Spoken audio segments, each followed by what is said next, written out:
조선시대에 말이죠. 술에 취한 대나무라고 불렸던 한 천재가 있었습니다. 참 독특한 별명이죠.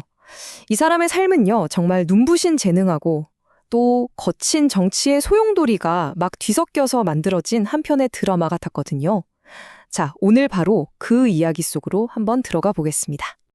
자, 화면을 보시면 안개가 자욱한 대나무 숲이 보이죠? 그리고 탁자 위에는 취죽이라는 두 글자가 쓰여 있네요. 술에 취한 대나무라?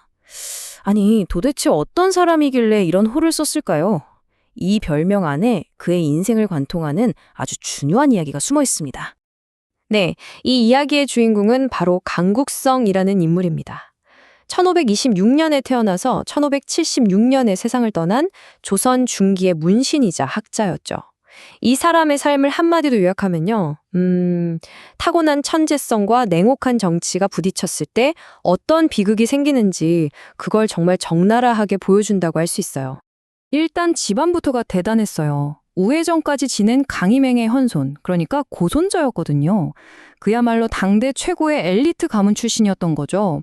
근데 단순히 집안만 좋았던 게 아니라 어릴 때부터 정말 남달랐다고 해요.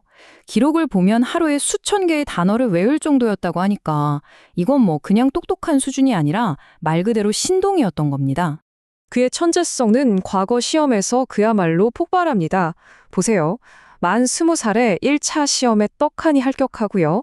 27살에는 문과에 급제, 그리고 거기서 끝이 아니에요. 불과 3년 뒤인 만 30세에는 왕이 직접 주관하는 특별시험, 중시까지 통과해버립니다.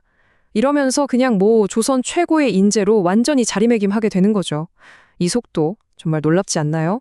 이렇게 잘 나가니 당연히 학자로서 받을 수 있는 최고의 영예까지 받게 됩니다. 바로 사가독서라는 건데요. 이게 뭐냐면 임금이 직접 나서서 자네는 잠시 일은 접어두고 오로지 공부에만 전념하게나 하면서 월급까지 그대로 주면서 특별휴가를 보내주는 거예요. 말 그대로 왕이 인정한 천재에게만 주어지는 엄청난 특권이었죠. 그리고 바로 이 사가독서 기간에 그의 인생을 대표하는 전설적인 일화가 탄생합니다.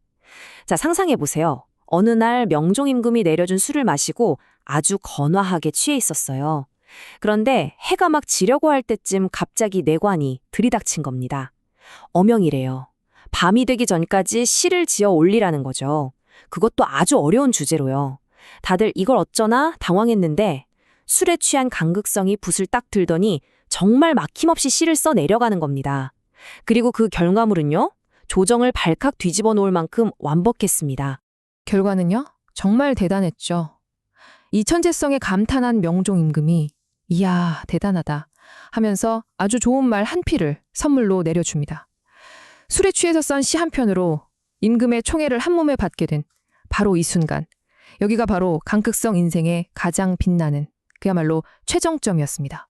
하지만 인생의 가장 높은 곳에 섰을 때 그림자는 가장 길게 드리워지는 법이죠.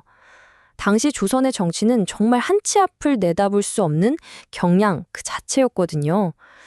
그의 눈부신 성공 뒤에는 아주 어두운 그림자가 있었습니다. 바로 당시 외척으로서 막강한 권력을 휘두르던 일양이라는 인물이었죠. 강극성의 출세는 사실 이 위험한 인물과 아주 깊이 얽혀 있었습니다. 그리고 운명의 해가 밝았습니다. 바로 1563년입니다. 당시 정치는 훈구파와 살인파의 대립이 정말 극에 달했던 시기였어요. 결국 막강한 권력을 누리던 일양이 살인 세력의 공격을 받고 권력에서 쫓겨나게 됩니다. 그래서 어떻게 됐을까요? 그와 가까웠던 강극성 역시 저놈도 같은 편이다 이렇게 지목되면서 바로 탄핵을 당하고 맙니다. 그의 나이 이제 겨우 만 37살이었어요. 조선 정치의 그 무서운 연좌제가 결국 그의 발목을 잡아버린 거죠. 그렇게 하루아침에 모든 것을 잃어버린 천재. 이제는 정말 쓸쓸한 정치적 황야로 내던져지게 됩니다. 그리고 이 유배 생활이 무려 10년 가까이 이어져요. 한번 생각해 보세요. 최고의 자리에서 가장 낮은 곳으로 곤두박질 친 그 심정이 얼마나 큰 충격이었을까요? 유배지에서 그는 이런 시를 남깁니다. 무거운 나라 은에 아직 갚지 못하였는데 꿈속에 지는 달과 함께 홀로 임금을 뵙네. 이 시를 보면요, 자신의 처지에 대한 절망감도 느껴지지만 그럼에도 불구하고 꺾이지 않았던 임금님을 향한 충성심이 고스란히 전해지는 것 같죠. 그리고 그는 보만당이라는 새로운 호를 짓게 되어 만년, 즉 남은 생애를 잘 보전하는 집이라는 뜻입니다. 생각해 보세요. 한때는 술에 취한 대나무, 취죽이라 불리면서 그 호방함을 뽐냈던 천재가 이제는 그저 남은 삶이라도 조용히 지켜내고 싶다는 그런 소박한 바람을 갖게 된 겁니다. 그렇게 10년이라는 긴 세월이 흘렀습니다. 1574년 그의 나이 만 48세에 드디어 유배에서 풀려나 조정으로 돌아오라는 명을 받게 되죠. 하지만 이건 결코 화려한 복귀가 아니었어요. 이미 정치의 중심에서는 완전히 밀려나 있었고 그에게 주어진 건 조용한 지방 관직 하나뿐이었습니다. 그리고 그렇게 복귀한 지 불과 2년 뒤 강극성은 50세라는 이른 나이로 생을 마감하고 맙니다. 공교롭게도 그의 호 취죽처럼 그의 무덤은 지금도 대나무 숲에 둘러싸여 있다고 해요. 시대를 잘못 만난 한 거대한 천재.